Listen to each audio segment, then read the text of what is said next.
Ladies and gentlemen, welcome back. I come to you today a little disheartened, Coop, I tell you, because for a while there, I was searching for a pretty decent baseball take to come back and give you guys, but I finally found one. But before I get into that, first things first, this is another great episode of Oh Brother the Podcast. And I am your host, Coop. Ladies and gentlemen, like I said, I was searching for a take. I finally found one in search of some baseball. Because why the hell can't I find any baseball on? That is the problem. In general, I can't find any baseball on. The lack of nationally televised games and national coverage has been an absolute disgrace. And I'm going to get into some of those points there in just a second. But it's been absolutely disrespectful over the last few years of the lack of coverage that Major League Baseball has gotten from the national sports media. There's a pecking order here in this United States when it comes to major sports. The NFL is obviously king, the NBA, and Major League Baseball needs to come in a close third. Considering it's played a majority of the year and throughout the summer where most people are vacationing and kids are off from school, they need more coverage than what they've been getting. And it's been a freaking disgrace. And I'm sick of it. Because I remember the times when I used to just come home and turn on my television any given night throughout the week. Maybe it was Monday night baseball. We used to have Wednesday night baseball. Sometimes it was a Friday night baseball game on, but we damn sure had Sunday night baseball on. Now we'll be lucky if we get a good Sunday night game. And I feel like the coverage has been disrespectful because we're trying to grow all of these little niche sports that have become somewhat popular over the course of the last several years. But damn it, that is not bringing in the ratings as such like a good Major League Baseball game. And some of these major networks and streaming sites are to blame for it. Absolutely disgraceful. And I just want to say, man, ESPN might be a major cause in that. Because like I said, we used to have in the summertime, Monday, Wednesday, sometimes Friday, but damn sure we had Sunday. And it would be great rivalries throughout the week. I can get a great Cubs Cards game, Dodgers and Padres, Phillies Braves, and of course, Yankees Red Sox. It would be always the hardcore major fan base teams like I just mentioned. And if it wasn't, those teams were playing somebody else that was maybe a little lackluster, but it was still always entertaining. I mean, it's July, folks. I should be able to come home and turn on the television at any given day and watch some damn baseball. I don't understand. It's fucking July. But yet I've only seen maybe one or two, maybe three at most nationally televised games. The season started in frickin' April. Where's the love, man? Where's the respect? Because as fans of the game of baseball, you're making it harder and harder to watch fucking baseball. Why is that? It's July. Like I said, I want to come home, fire up my grill, and I want the three B's.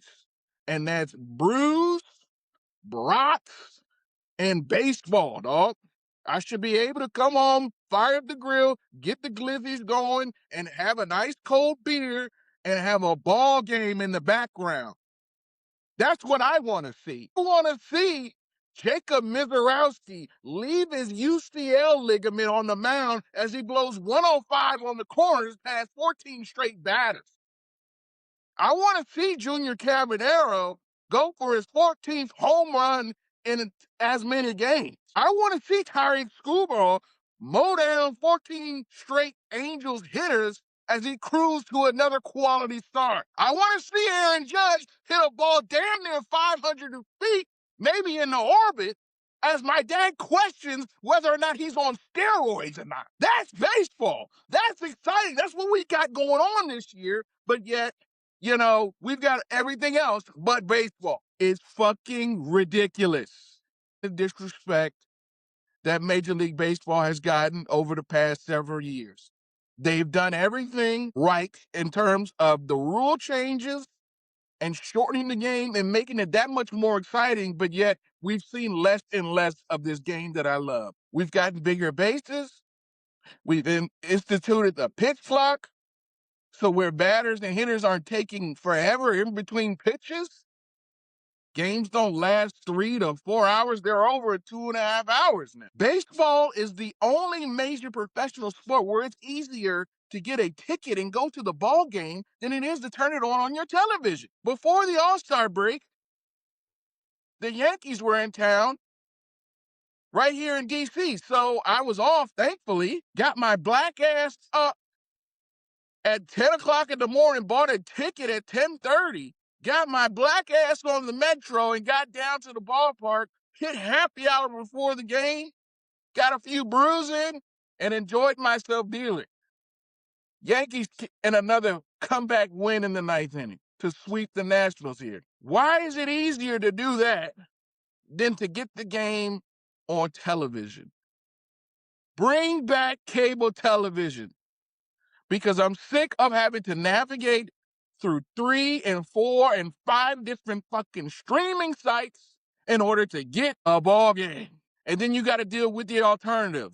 Several different pirating websites that may or may not the stream be 45 seconds behind, and you got to deal with it freezing, and you got to make sure nobody's looking around because you got 80 different pop-ups that come up with random offshore casino sites, and half of it is Jerkmate and some other random porn site. I'm sick of that. I remember the days where I used to could come home, turn on the television on any given weeknight, and there would be a ball game in the summertime in the evening.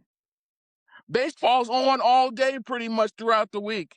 You get your 1 o'clock, your 3, 4 p.m. window, you got your 6 o'clock window, you got your 8 o'clock windows, and then you got your West Coast ball games. You can pick a window to show something, man. We're making it a lot harder than what it has to be. And unfortunately, between the streaming sites and the local blackouts and not selling enough tickets, it has become increasingly and increasingly harder to watch a ball game. And I hate to say this, but ESPN has become majority of the blame. They've held the rights to Major League Baseball to broadcast games for the most part throughout the week and Sunday Night Baseball. But over the course of the last several years, they have drawn further and further back their coverage of Major League Baseball. And since then, Major League Baseball has found that there's pleasure in that because they have revoked their contract to display the majority of their regular season games. In an article that I found in doing my research, as they had to terminate their contract early with ESPN because they didn't like their coverage. Here's a quote from back in a year ago from when Major League Baseball decided to revoke terminate a year early their contract with ESPN. Here's the quote from Major League Baseball. Quote, "Unfortunately, in recent years, we have seen ESPN scale back their baseball coverage and invest an investment in a way that is not consistent with the sport's appeal or performance on their platform. Given that Major League Baseball provides strong viewership, valuable demographic, and exclusive rights to cover unique events like the Home Run Derby, ESPN's demand to reduce rights fees is simply unacceptable. As a result, we have mutually agreed to terminate our agreement." End quote. That is a sad sack of shit, ESPN. A sad sack of shit. I don't understand it, man. We need to bring back quality cable television because it makes it so much easier on the consumer. And it's so easily because the games are not well promoted. They're not easily accessible for the broadcast to miss games if you don't know that they're supposed to be on, if you're not constantly looking at the schedule. I feel for the target audience because you got to remember Major League Baseball, their average fan is a 55-year-old man. You think the older generations wants to navigate through several different streaming sites and even remember that they got to turn on Netflix to watch the Home Run Derby? that was broadcast on ESPN for years, basic cable pretty much. And I feel for guys like my 90-year-old grandpa who literally does nothing but sit around and watch baseball all day, every day in the summertime. How the hell is he can't, he's on a fixed income. He can't, first of all, he can't afford to buy Netflix, Hulu, and Apple TV, and all of these other several streaming sites that Major League Baseball has now parceled their games to. But also, he wouldn't be able to navigate it if he did have. We should just be able to turn on the cable television and come across a ball game. How do you expect to build a casual fan base if the casual consumer can't come across your product? Navigating several different streaming sites doesn't work. It's become horrendous, not only with Major League Baseball, but with all sports, because the money grab in streaming has just ruined television viewing and as a whole, in my opinion. And I'm really kind of sick of it, man, because like the opportunities are there. They really are, because now we're seeing more and more little niche stuff coming about, because there's been the opportunity to show baseball games, but they decide to show something else.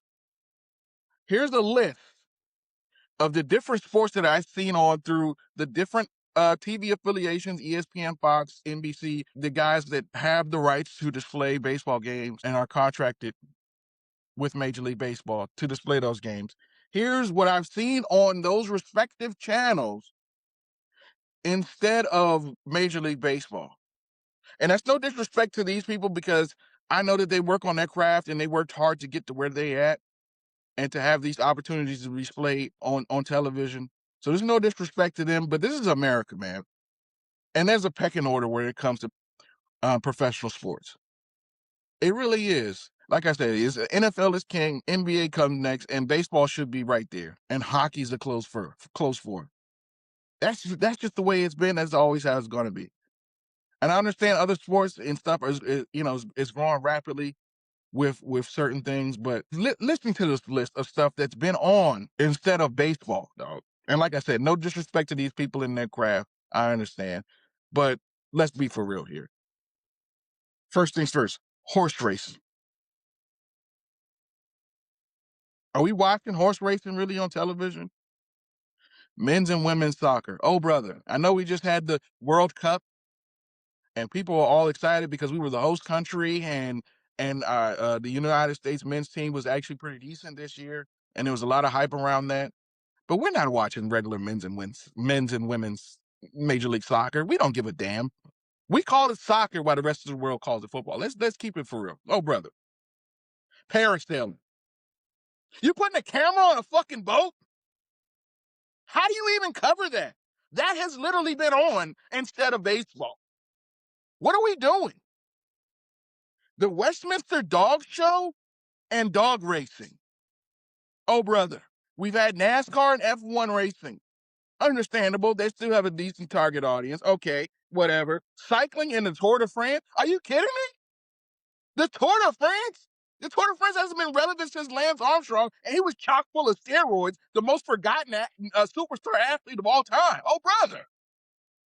Cycling, dirt bike, and monster trucks? Put that shit on YouTube. And of course, the WNBA.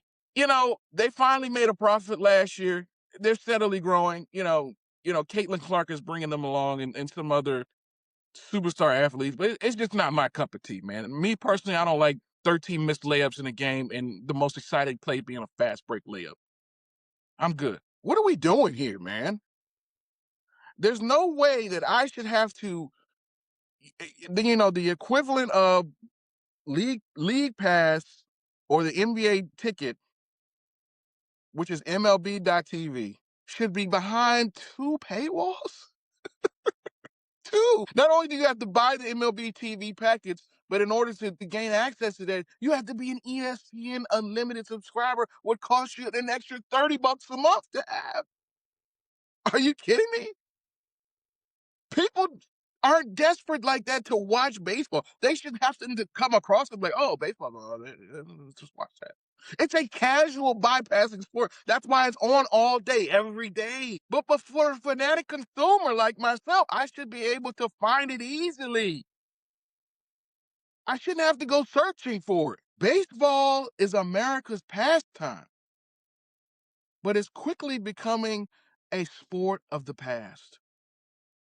And I'm sick of it. Give me a second, man. I might as well go cool off and take a chill pill so I can actually talk about what's happening in the sport today. Be back. Whew, I'm back. I had to take a chill pill and just relax, man. But yeah, some frustrations that needed to be let off because how the hell are we gonna access this sport, man? I don't understand if we don't get the coverage that it deserves. Either way, we gotta talk about how shit this American League is. My goodness. I'm scrolling through some of the divisions here, man. Not looking good. Outside of the Yankees and Tampa Bay Rays at the top of their division, everybody else is looking pretty weak. And the story of the year is the Chicago White Sox here in the American League. This is a team 2 years ago that was literally the worst team ever. I mean, quite literally, they won like what, like 23, 25 games or something like that. It was awful. They were struggling getting stomped on every night. And they go out and get a Japanese kid named Murakami, and now he's just like killing it and quickly turn this ball club around. Because the Tigers are struggling. The Royals, I expected them to be in last place. They just don't have enough pitching. I believe they play in that weak ass ballpark. I expected them to be in last place. The Tigers honestly thought they would have been competing for first, but with Scuba going down and their lack of clutch hitting, it's been rough for them. The Twins I expected to be fighting with them too at the top of this division. And of course Cleveland is always good with Jose Ramirez and others there, even with Class A getting booked up for his gambling issues. I expected those three teams to kind of be in the mix here in the Central Division, but the White Sox have showed out and caught everybody by surprise here. And that's good for baseball, man, because you always have that one random bottom feeder team that just comes out of the woodwork and shows out. And shout out to them, man, because they have really been the surprise and the shock here in the American League starting up here in this season. Like I said, I expected the Twins and the Cleveland and maybe Detroit, kind of fighting it out at the top of this division. But White Sox are prevailing right now, and I hope they can actually hold off and win it. That'd be nice, man. I like the Southsiders, man. Like they're a good team. I like the stadium, the jerseys have always appealed to me. So they're an easy team to root for. I feel like. And Seattle's barely winning the West. They're half game, above the Texas Rangers right now. We've seen Kyle Raleigh, the big dumper man, take a huge, James Harden step back this year. This is a guy who if I had a vote, I would have probably voted for him over Aaron Judge in the American League to win MVP just because he was that dynamic and that crucial to the success of this Mariners team last year and keeping up with the pace and home runs and RBIs with Judge. But outside of the home runs, Judge really led the American League in every other category. So that's kind of why he got the nod at MVP last year. But I felt like that, Kyle Raleigh was a little more valuable to his team considering he caught every day and plus put on the offensive statistical output that he did have last year. I would have gave him a vote, truthfully. But, now he's hitting under 200. He's got only a handful of home runs and RBIs this year. And it's just, we haven't heard from Jose Ramirez. I'm sorry, not Jose. Julio Rodriguez. He hasn't done hardly nothing since his rookie year, and anything of dominant fashion that we've seen like that. So he's honestly got to step up too as well. And he's just quickly becoming just a name. A guy who of once was. You know what I'm saying? So this Seattle team has they have some stuff there. I don't know what they're doing with their pitching staff, starting a guy for 4 innings and then coming out bringing in another starter. It's kind of weird. Brian Wu has come along too as a good starter there. 4-4 with Castillos and somebody else. It's weird to me what they're doing, but obviously, Houston is still in the hunt there too in that division, and they've been winning some games. Triple Crown alert with Yordan Alvarez, who's leading the American League in all three of the major categories: home runs, RBIs, and batting average. Killing it right now for them, but I'm hoping that Houston, obviously as a Yankees fan, they can stay out of this pennant race and, fall short in their division. Hopefully, I'm hoping that doesn't come through, because if they could get hot and get in the playoffs, they're always trouble. The Astros, that is. But obviously, in American League East, it's a three-team race now because the Boston Red Sox have won like 13 games in a row. They started off horribly, got rid of their manager and their whole staff, and now they're winning some ball games, man. And that frustrates me as a Yankees fan, to be honest with you. Just when you thought the Red Sox were down and out of it for the rest of the season, here they come surging back with a double-digit win streak, and they're now 6 games out of the division, coming up on the trade deadline here. But it's still going to be a two-team fight with Tampa Bay and New York. New York, obviously, we just got to get the big guy back. Aaron Judge has got to get back in the lineup sooner rather than later. Where Brian Cashman, our GM, gave us an unfortunate update that it's not going to be anytime soon with that broken rib that he's had, and Stanton as well, who's been out with a calf strain since early May. There wouldn't be a season without that guy doing a stint on the IL now.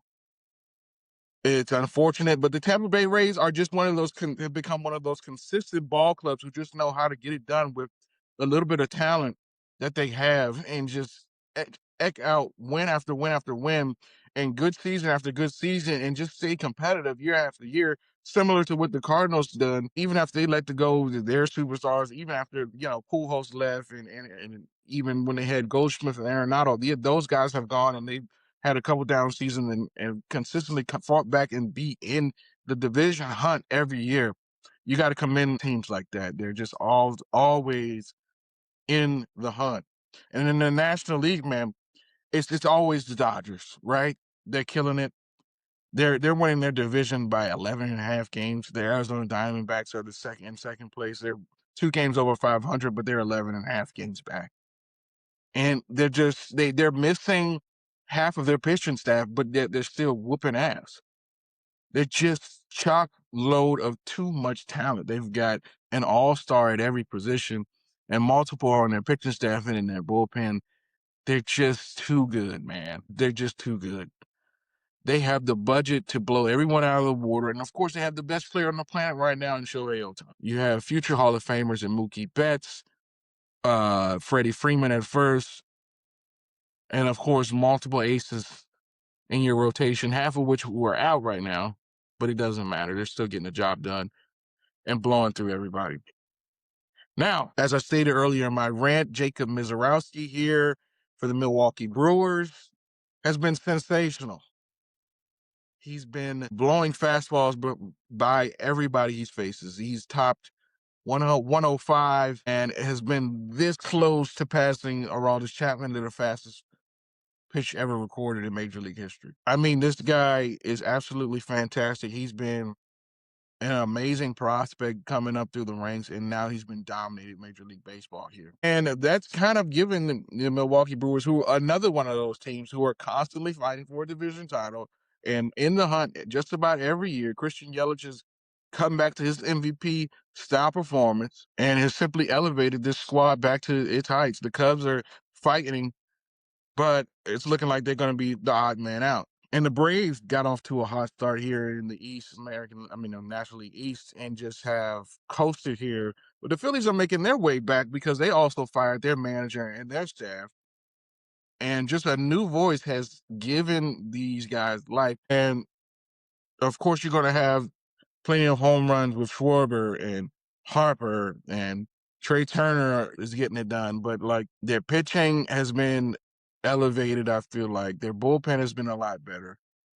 And they just simply have just started to rake here in the summertime as the ball as the as it gets hotter here in the summertime, and the balls just start to fly out the yard a little bit more. They've certainly taken advantage of that and just gotten the job done. And they're now back in the fight to make a wild card spot here. But ultimately, I think in the National League it's the Dodgers versus the field, to be for real. And it seems like the complete opposite in the American League, where everybody is struggling. There's only but maybe 2 or 3 teams that's over 500. Let me count here. Since lately there've been a little bit more. Let's see, we got 1, 2, 3, 4, 5, 6, Six teams over 500, and the Rangers are at 500, but everybody else is below. But it wasn't at one point last month. It was only like maybe three teams. It was the Yankees, Rays, and the Guardians over 500. So right now, as it stands, right, if you can get in the American League, you got a shot to win this pennant. Simple as that. I mean, everybody is licking their chops just to get even a wild card spot because you've got a shot to win this pennant this year because nobody is solidified here in this American League. It's been awful for the most part, up and down. You know, the bottom feeders have been the bottom feeders of normal, but the guys at the top aren't dominating like they should be. They've been kind of mediocre, including the Yankees. A lot of that due to, lack of hitting and production in their lineup. Simple as that. Like I said, the Rays consistently find production, and their analytics department is probably one of the best, if not in America, probably the best in the American League and one of the best in the majors as a whole. They know how to put their guys in position to win ball games. Simple as that. It's going to be fun going into the trade deadline. Teams that I expect to be selling, possibly the Orioles, possibly Minnesota. And the thing is, Detroit, what are they going to do with those two stellar starters? Because you got Screwball, like I said, who's due to be a free agent this offseason, right? Do you lock in and try to make a run for the playoffs here, for the wild card spot? That's kind of tough, but you win a handful of games here and you could be right back in it. So the question is for them. I think thoughts around the league is that they're probably going to hold on to him and Mize as the good starters in their rotation that they are, and not sell because I honestly believe they're gonna break the bank and give Schoolball whatever he wants in order to keep him in the rotation as their ace. But, some decent landing spots for him coming in his trading deadline. I was just doing some research. Some teams have been reported to have interest here. Obviously, he could stay with the Tigers, but the Braves could be coming to get him. Dodgers, of course, they have the money in the farm system to send back to Cubs as well. Tampa Bay might be in there, and then San Diego. I don't think San Diego probably makes their move, or Toronto. I don't see how these teams would, because they're just not in the mix. But if the Milwaukee here, I thought was interesting, goes in, then that might then put them at a high ranking close number 2 to the Dodgers to win the pennant there this year. That would be very interesting team. Well, a Mizorowski Schoolball tandem for them going forward into this National League playoff race. That would be kind of awesome, seeing them back to back in playoff games. So it's going to be an interesting pennant race here going down the stretch. Also in the National League, I expect to be sellers. I expect Pittsburgh probably to sell off some people, and the Diamondbacks here is interesting too, because I don't know if they're gonna hold on to Ketel Marte or not. That'd be interesting to see. I know they plan on keeping Corbin Carroll, and some of these pitchers might be getting off too, because they're just simply not performing well enough, and they're not the type of team that goes for it traditionally. So that'd be interesting to see. And also rumors that the Nationals might be opening to trading their superstars in Abrams and James Wood, which I think would be absolutely preposterous. These are the type of guys you need to build around, not sell at the deadline to go restart again. This is the first time the Nationals have been 500 ball club in quite some time. They've been abysmal up until now, and you got these two guys putting it all together. James Wood, I think, is set a record for leadoff home runs for the franchise, and has been killing it. You have to build around a type of guy like that. He's going to be a future stud in this baseball game, man. Absolutely amazing. And then there's rumors that you're going to be selling them off for what? You've won this Juan Soto trade. Coming back, looking at it, even though you've pawned off Mackenzie Gore, who left in free agency, I think. But you got Abram and Woods, who was the main guys in these trades and these prospects. They have flourished tremendously. And you go get a pitching staff and a bullpen who's been blowing most of these games for you. I mean, you're leading the league in offense. You're scoring the most amount of runs, but you're giving up the most amount of runs, which is why you're 500. Now, if you go lean in and maybe overpay for some free agents, maybe you could get Scoopball in, in free agency this year. You never know. But I think ownership wants to keep the payroll down and keep the ticket sales up. Right? You don't do that without keeping a guy like James Wood around. But I digress. So it'll be interesting to see who's selling and who's not here at the deadline. But it's going to be a fun pennant race. Let me know down in the comments if you guys expect to see in this wild card hunt down the stretch, man. You know who I'm rooting for here in the American League. But in the National League, I really want to see the Brewers. I don't really care about Atlanta and, they're doing their thing. Obviously, I want to see the Phillies. The Cardinals might do some damage if they get in, but it's gonna be tough to see, man. Like this, let me see this. Yeah, I kind of want to see the Cardinals. Padres still might sneak in there as well, but I don't know. Oh, I just hope Boston doesn't catch us here in the American League. That would be devastating, to be honest. It really would. I really want to see Minnesota here in the American League. If they can make a run, they're only 2 games. They're only 3 games under 500 right now. And 500 seems to be the threshold for, to be honest, in the American League. If you get to 500 at the end of the season, you got a shot to make it in. And like I said, if you make it in, you got a shot to win the whole pennant and get to the World Series. So we'll see about that. I'm a huge fan of Byron Buxton. I don't think that it's ironic that this is one of the fuller, healthier seasons that he's had in the production and being productive. That's why Minnesota is succeeding right now. I don't find that ironic. He's a superstar in this league, man. Seriously, that guy is exciting to watch. And also, same thing for James Wood in the Nationals, who ultimately still have a shot to get into as well. But you got to lean into that bullpen and that pitching staff. It is what it is. They have shots to make this wild card run. I'm hoping, in American League, Houston stays down. Detroit, it's all leaning on Detroit here in the American League. What they do with the deadline, to be honest, I don't think they sell, and I don't think the Angels. There was rumored to get the Angels to get rid of Mike Trout. But from what I heard from the latest broadcast last night, they are planning to keep him because a lot of it has to happen for them to trade him. One, he has a no trade clause. Two, he's on like a 13-year, $400 million contract, which is a lot of money to trade. I think he's still got, 5 or 6 years left on that. Whew. But Mike, you've only made one wild card game in your Angels career, which leads me to believe that Mike Trout likes to be comfortable in Anaheim / Los Angeles, making a boatload of money than the actual win. And you have those type of guys in sports. It's unfortunate with the talent and the prowess of a future Hall of Famer like Mike Trout. And I feel like his greatness will be diminished because he played on such shit teams and they just have yet to provide any pitching behind him and any success. So you guys let me know who you'd like to see in this actually come through in the wild card spot in these respective leagues and who you got going forward that you would like to see to win the World Series, man, because I'd like to see somebody a little bit different if it's not the Yankees in the World Series, man. That would be exciting. Like, comment, and subscribe, and we'll see you next time, baby, on Oh Brother the Podcast. Peace.